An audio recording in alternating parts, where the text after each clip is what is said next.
My favorite question is, now you have reached the end of your life. Right? I hope not. Touch wood, you know? And I think my question is, as Jorge Mendes, how would you like to be remembered, you know, long after you are gone? What sort of legacy would you like to leave behind? Yeah, thank you. I think it's a good question. Firstly, I'd like to, it's going to be nothing to do with business. No one at my funeral will say, oof, you know, this guy had the highest EBITDA of all the companies. He had the greatest profit of the, that's not, I've never been to one funeral, by the way, that ever said something like that. So I know from past experience that this is not going to surface, no matter what you do. So for me, I know it's not going to be about that, and neither do I want it to be. I'm going to do the best I can in business. Obviously, I'm going to do that, and I'm trying to make sure that we've got a great organization in Cell C and turn it around, and we're very much on track for doing that. We've done a lot in the last 2 years with the team that we've built and what we're doing. So we're in a really good position where I think we're now at the beginning of another story. We're only at the beginning of the new Cell C journey. We've been fixing, we've been repairing, we've been doing all of that. How would I like to be remembered? For all the soft, small things. And when I say soft, small things, I don't mean that they don't matter. I mean, if there's someone that they might be 30 years old at the time of my funeral that says, you know, one day when I was 16, I saw this guy at cutting of the ribbon of a shop, and he put his hand on my shoulder and he said, you know, you can be whatever you can be as long as you just believe in it. And maybe there's another person that says, you know, that you won't remember, but when I was a call center agent, he was a colleague of mine and he bought me lunch and he said, you've worked night shift and day shift, you might need this. And from that moment I knew we had a leader.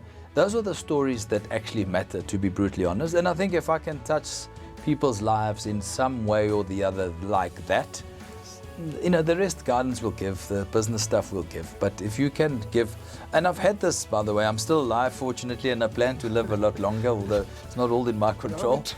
But I've already had people that said, do you remember we met once 17 years ago and you said this? And strangely, 99 out of 100 times I do. I was just at our business partner conference the other day. A lady came up to me, I want to mention her name was Lynn, that worked with me in Telljoy Cellular Services back in the late 1990s. She says, George, do you remember me? And by the way, we gave her an award, her company that she now works for. And she started rattling off all these names where we worked together. I mean, can you imagine, 26 years ago? And I had to do a double take. I remember the face, but and then she told me, and I said, yes, of course I do. And so these are the things that you want to be remembered by. And of course your loved ones, right? Your loved ones being your family. So I'm a granddad now, became a granddad a year and a bit ago.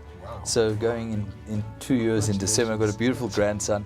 That's an amazing feeling, right? So, you know, if I can get to spend more time with him and let him grow up and so on, then you can see the beauty of what you're able to contribute, right? And make sure that you can add a bit of value to their life, spend quality time together. And if you can leave your siblings, spouse, kids, grandchildren with a feeling that says, you know, we didn't have a bad guy here. We'll miss him because he did mostly the right stuff. He got off track every now and then because we're flawed as human beings, but mostly he did the right stuff. I love that. Someone once said, I want to be written in my epitaph that while alive, he lived.